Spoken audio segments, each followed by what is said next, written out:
Thank you. I don't want to open debate on this. Senior Counsel, I'll give you a minute.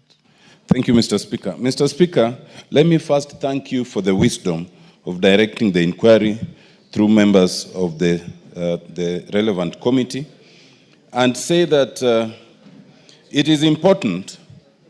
The concern to find out what happened is not born out of anything in the standing orders.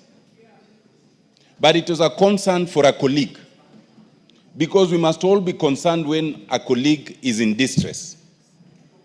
And therefore, I find 4 very unique things about this matter. One, which is very positive on the part of the police, is the swiftness of the inquiry.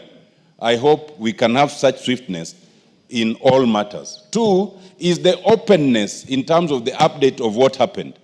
I think that is also a very good thing, and they are to be commended. There are also 2 very unique things which are to be discouraged. The one is that while we call on the police to do investigation, then they are blocked from accessing our colleague, who is the only primary person who can give the most useful information. That is disabling the police. And then we might blame them. The second one, which I find unique, is something is developing where when one is admitted, then people come and give updates on their medical condition, people who are not medical practitioners, within the vicinity of the hospital. That usually does not happen in most hospitals. I think that's unique to this very able establishment. And it is not a good thing, because then you don't know if one is speaking authoritatively or not. But that said, Mr. Speaker, abduction is a very serious thing. Unlike my colleagues, I want to welcome the preliminary report by the police, but as they've stated, it's a preliminary report. It's not a conclusive report. I expect that there will be a conclusive report. Once it is concluded, Mr. Speaker, if indeed there were people who are involved in kidnapping our colleagues, they must be prosecuted. But if indeed there were people who are, who coined this up and it was not true, they too must be prosecuted.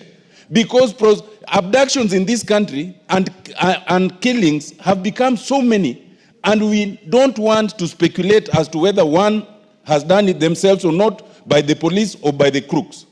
But that said, Mr. Speaker, once it is concluded, unlike my colleagues, I believe the right thing to do is that the police must prosecute those who are involved. But I do not agree that it's within the ambit of this House. I do not believe that you can then bring matters that have happened outside the precincts of Parliament and then bring them within the Privileges Committee. I think that ultimately is between the employer and our employers are the voters and the police who ought to prosecute. That said, Mr. Speaker, I commend the wisdom, your wisdom in handling this matter, and I hope it comes to fruition and we get to the bottom. Let people be prosecuted so that it serves as an example either way. Thank you. Yes, Mukunji, then Emily, then I close. Thank you. Thank you, Honorable Speaker. And I also want to say thank you for your guidance in this House. Honorable Speaker, I first want to say that security matters in this country